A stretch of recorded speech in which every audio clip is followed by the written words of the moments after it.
la table ronde suivante, on va aborder un autre aspect de notre thématique innovation responsable et on va parler en fait investissement.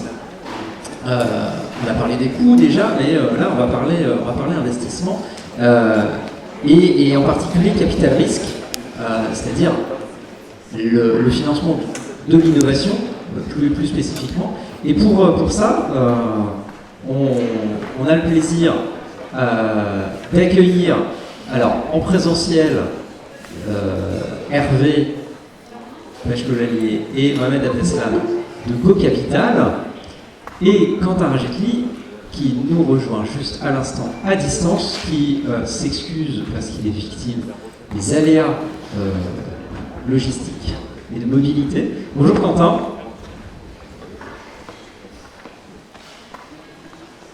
Oui, bonjour. J'espère que vous m'entendez. Oui, tout à fait. On va essayer de stabiliser un peu la connexion. En tout cas, on vous entend. Merci de nous avoir rejoints. Et donc, je disais, donc voilà, Quentin, vous êtes fondateur de Mascara Nouvelle Technologie. On va ouvrir cette table ronde et on a avec nous, vous ne les voyez pas forcément, parce qu'ils sont un peu hors champ, hein, Hervé et Mohamed, mais c'est parce que la configuration est ainsi. Le sujet, c'est, je l'ai dit, le capital risque à l'heure des investissements responsables. Comment on associe financement et alignement avec les enjeux à la fois économiques et environnementaux. Je propose que Quentin, vous commenciez en fait en nous présentant ce que fait Mascara Nouvelle Technologie. Quelle est l'innovation que porte votre entreprise? Quelle est votre activité? Oui, bonjour à tous. Je suis désolé de ne pas être présent avec vous physiquement. J'aurais aimé, mais très très difficile de faire plein d'essence en ce moment sur Chartres. Donc je vais vous présenter Mascara Nouvelle Technologie, qui est une jeune PME qui a été créée en 2014. Et nos locaux sont situés à Chartres. La vision et la raison d'être de Mascara Nouvelle Technologie, c'est d'apporter des solutions de traitement d'eau pour tout type de population et tout type de géographie, et pour ce faire en utilisant les énergies renouvelables. Quand on parle de traitement d'eau, on s'est plutôt focalisé sur du dessalement. Alors pourquoi du dessalement d'eau? Parce que si on prend un peu de recul et qu'on regarde notre planète vue de l'espace, on l'appelle la planète bleue. Effectivement, elle est couverte à plus de 70% par les océans. Malheureusement, plus de 97% de l'eau sur Terre, c'est de l'eau salée. Et l'eau accessible à la consommation humaine, que ce soit les eaux de surface ou les eaux souterraines, ne représente que 0,7%. 2,6% c'est de la calotte glaciaire. Donc on voit bien que la ressource dite en eau douce est assez faible. Par contre, la ressource en eau salée est très abondante. Et dans beaucoup de cas, dans certaines géographies, la seule ressource qu'ils ont, c'est effectivement de l'eau salée. Donc on s'est focalisé sur trouver des solutions innovantes pour pouvoir dessaler de l'eau de mer. Alors il n'y a pas que l'eau de mer, il y a des eaux dites saumâtres. Et de fournir de l'eau potable. Comme les traitements d'eau et notamment les dessalements consomment beaucoup d'énergie, et donc on a décidé d'utiliser des énergies renouvelables pour deux raisons principales. C'est que d'une part, d'un point de vue environnemental et écologique, c'est ce qui nous semble faire plus le sens aujourd'hui quand on doit développer des activités et qu'on a besoin d'un recours à des énergies, mais aussi parce qu'on pressentait déjà qu'en 2014 l'énergie solaire, notamment par panneaux photovoltaïques, allait être une énergie bon marché, accessible et qui permettait d'être déployée dans beaucoup de géographies assez simplement. Donc voilà, l'activité de Mascara aujourd'hui, c'est vraiment d'apporter des solutions clés en main d'installation de dessalement d'eau dans toutes les géographies. On est présent en Afrique de l'Ouest, en Afrique de l'Est, en Afrique du Sud, mais aussi sur l'océan Indien, l'Asie du Sud-Est et tout le Pacifique. Comme je vous l'ai expliqué, on a commencé en 2014 avec un prisme vraiment environnemental et apport de solutions. On était une start-up, et puis petit à petit, on s'est transformé de la start-up à une PME industrielle en plein développement. Sur les 2 dernières années, on a augmenté notre chiffre d'affaires d'un facteur 2,5 à chaque fois. Donc on voit bien qu'on est en pleine croissance. Donc ce qui est plutôt positif. Je ne vous cache pas que l'actualité, on a bien vu cet été que l'accent a été mis quand même sur la situation de l'eau. Et les années à venir ne vont pas être réjouissantes par rapport à cette problématique-là. Donc il y a beaucoup à faire et pour nous il est important de le faire de façon durable, mais aussi nos activités elles ne s'arrêtent pas que à l'aspect écologique. Parce qu'apporter une solution d'eau dans des zones géographiques les plus reculées, c'est aussi remettre c'est un impact. Parce que ça permet de redémarrer des activités économiques, l'activité économique première qui est de l'agriculture. Donc ça permet de redonner une activité agricole à des populations qui ont été dépourvues, mais ça permet aussi d'un point de vue sociétal d'améliorer la santé, puisque la plupart des populations ont accès à la santé. Donc la Mascara, c'est vraiment une jeune PME qui a cette volonté d'apporter des solutions de façon responsable, durable, avec des impacts environnementaux positifs et des impacts sociétaux positifs. Merci Quentin pour cette présentation et bravo pour cette innovation que vous portez. Mohamed, en 2 mots, si vous pouvez présenter GoCapital. Oui, alors GoCapital, bonjour à tous, bonjour à toutes et tous. GoCapital, c'est une société de gestion, donc c'est un fonds d'investissement qui investit l'argent des épargnants, donc votre argent, venu soit d'investisseurs institutionnels publics, et là en l'occurrence vous êtes dans votre position de contribuable, vous êtes financeur, soit d'institutionnels privés, banques, assurances, soit également d'entrepreneurs qui suivent la démarche de GoCapital, et on va l'expliquer, qui ont investi chez nous l'équivalent de 300 millions d'euros aujourd'hui, qui sont gérés par la société de gestion. Et cette société de gestion alloue des capitaux à des startups qui placent l'innovation technologique au service d'enjeux de sociétés comme Mascara, d'enjeux sociaux, d'enjeux environnementaux, mais pas que. On finance également des sociétés dans le digital qui aident les entreprises à améliorer leur productivité. On est dans l'univers du digital au sens large, qui soit facilitateur ou qui soit un outil pour les entreprises. On investit dans des stades de développement qui vont de l'amorçage jusque la série A, série B. Pour ceux qui connaissent un peu cette terminologie-là, ça veut dire globalement de l'idée jusque le passage à l'échelle et l'internationalisation par certaines des startups.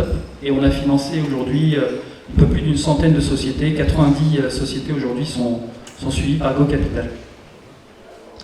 Alors, le capital risque, c'est pas nouveau. Investir de l'argent dans des startups, dans des innovations, c'est quasiment nécessaire. En tout cas, ça a facilité la croissance de beaucoup d'entreprises. Et pourtant, il y a des thèmes nouveaux qui se font jour, l'impact investing, le regard porté à des indicateurs extra-financiers. Comment vous expliquez que ça pénètre le champ du capital risque aujourd'hui, ces thèmes-là? Alors, on va peut-être reprendre effectivement des postulats, j'en ai entendu un tout à l'heure intéressant, l'énergie ne se stocke pas, ou difficilement. On va reprendre un deuxième, c'est l'entreprise ne sert pas que l'intérêt des actionnaires. C'est un premier élément. Et ça, on s'en rend de plus en plus compte aujourd'hui avec la prise en compte des parties prenantes. Une entreprise, c'est des clients, des fournisseurs, c'est un écosystème, c'est l'environnement, c'est la société. Et aujourd'hui, l'entreprise est vue comme un levier formidable pour répondre à certains enjeux de société.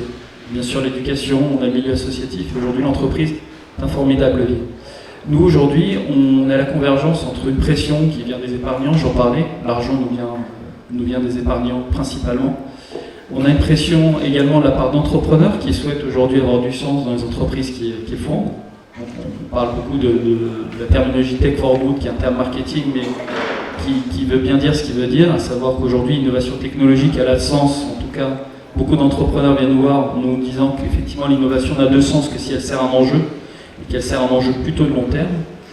Ça, c'est un deuxième élément. Et le troisième élément aussi, on a autour de nous des collaborateurs, on a des gens qui veulent avoir du sens et qui veulent donner du sens à la finance. Donc quand on somme toute cette convergence-là d'intérêts, ça explique une bonne part du développement de l'impact investing qui aujourd'hui devient une classe d'actifs de plus en plus forte et présente en France. Ça représente 4 milliards aujourd'hui à l'échelle française de fonds qui sont gérés dans l'impact investing.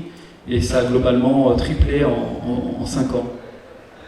Et d'ailleurs, en matière d'impact investing, il y a des fonds qui sont vraiment spécialisés dedans, puis après on voit aussi des fonds plus généralistes à l'origine qui tendent vers ce mouvement. Alors, c'est un peu le cas de Go Capital, effectivement. Moi, ça fait 15 ans que je suis dans l'impact investing. À l'époque, on n'appelait pas ça l'impact investing. La définition, peut-être pour la rappeler, c'est concilier une performance financière et une performance extra-financière. Performance extra-financière doit être sociale et ou environnementale. Et lorsqu'on a créé un fonds qui s'appelle Citizen Capital, qui est un des premiers fonds en 2008 sur cette typologie d'investissement, on nous mettait dans la case soit philanthropique, soit dans la case des fondations, mais on expliquait qu'on souhaitait justement financer des sociétés qui voulaient trouver un modèle économique pérenne, qui voulaient en faire un business, tout en répondant à ces enjeux de société.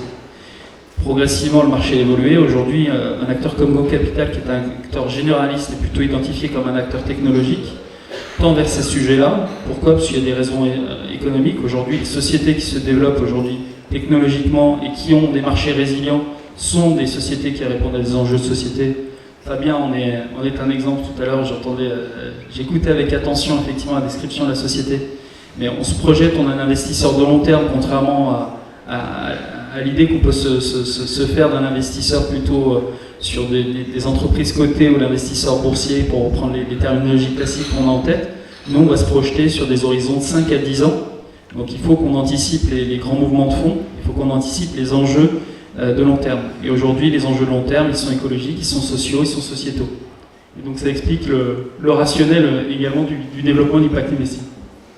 Très clair. Hervé, je me tourne vers toi. Sur justement le rapprochement entre Mascara, Nouvelle Technologie et Go Capital, est-ce que tu peux nous expliquer un peu comment ça s'est fait, pourquoi Go Capital a trouvé un intérêt à accompagner Mascara, Nouvelle Technologie? Alors, comme le disait Mohamed, on gère des fonds généralistes, même si encore une fois on travaille d'ailleurs actuellement sur le lancement d'un fonds d'impact dans le domaine de l'économie maritime. Mais pour autant, effectivement, une sensibilité forte de la problématique ESG de manière générale. Et donc c'est un projet qu'on avait identifié en région Centre dans le cadre du fonds Loire Invest, que l'on gère en région Centre, avec lequel on a investi à date et sur lequel on travaille sur un fonds successeur d'ailleurs actuellement.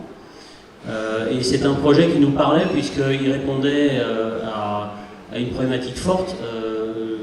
Et Quentin me dira si je me trompe dans les chiffres, mais en gros le dessalement d'eau de mer, ça doit être à peu près 1% de la consommation annuelle dans le monde d'eau douce, donc c'est petit, pour autant ça doit être 40 millions de mètres cubes d'eau produite chaque jour, et c'est à plus de 60% produit grâce aux énergies fossiles, puisqu'en fait on brûle du pétrole pour notamment distiller de l'eau et en récupérer l'eau douce. Donc c'est quand même un sujet qui pose une vraie problématique environnementale et un vrai sujet de décarbonation. Et donc l'essentiel des acteurs aujourd'hui du coup sont des grosses unités. Et l'intérêt de Mascara, c'est qu'il y avait une techno, alors il y avait une dimension techno assez forte qui nous plaît bien chez Go Capital. Et l'intérêt de Mascara, c'est qu'effectivement la société produisait des unités de petite moyenne puissance, qui avaient une vraie légitimité, qui avaient aussi une capacité à être autonome, et ça faisait partie aussi des brevets. C'est-à-dire qu'on est capable aujourd'hui de dessaler de manière autonome, sans être plugué sur des réseaux, puisqu'on est souvent sur des zones avec des réseaux instables, voire inexistants. Et donc il y avait vraiment une belle rupture techno dans le domaine du dessalement d'eau de mer et une problématique en plus qui était pérenne et je dirais qui est de plus en plus prégnante. Je crois qu'on doit avoir plus de 40% de la population, selon certaines études, qui en 2030 sera dans des problématiques de stress hydrique. Donc je crois que même le sud de l'Angleterre est confronté au stress hydrique. Donc il faut vraiment se poser des vraies questions sur ce sujet-là aujourd'hui. Donc on trouvait vraiment qu'il y avait une belle techno, évidemment une équipe embarquée, puisque on ne regarde pas que la techno, on regarde quand même l'équipe souvent. Et Quentin est venu effectivement piloter et la société et renforcer l'équipe. Donc ça faisait sens pour nous. Voilà, on trouvait vraiment tous les éléments, je dirais, étaient réunis pour investir en société. Alors justement, Quentin, je reviens vers vous sur le sujet de l'investissement. J'imagine qu'un investissement comme celui de Go Capital, ça permet de changer d'échelle. Vous vous attaquez à des enjeux qui sont extrêmement élevés, qui sont d'ampleur internationale. On comprend bien, évidemment, la dimension environnementale du projet, elle est très nette. Comment vous arrivez à équilibrer ça avec une recherche de performance économique? Alors, je pense que c'est économique et performance environnementale ou durable, et pas antinomique, en tout cas dans le regard porté en termes dans le management de la société, pour plusieurs raisons. Alors je pense qu'aussi c'est pas antinomique, on est sur une focale, sur un temps long, et qu'on ne regarde pas l'apport de chaque chose dans un temps très court. Ça pourrait apparaître comme étant effectivement en contradiction sur un temps très court, mais pas sur un temps très court. Raison, pour recruter des jeunes talents. Si vous êtes une entreprise qui fait du sens et qui s'inscrit sur du temps long avec des activités de développement durable, vous avez beaucoup de difficultés à recruter. Donc déjà, en termes de performance économique, si vous ne recrutez pas des talents, vous allez avoir aussi des difficultés. Donc, et comme l'a souligné Hervé, c'est aussi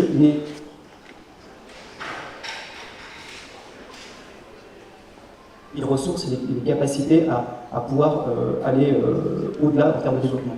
Donc je pense qu'il n'y a pas forcément d'opposition.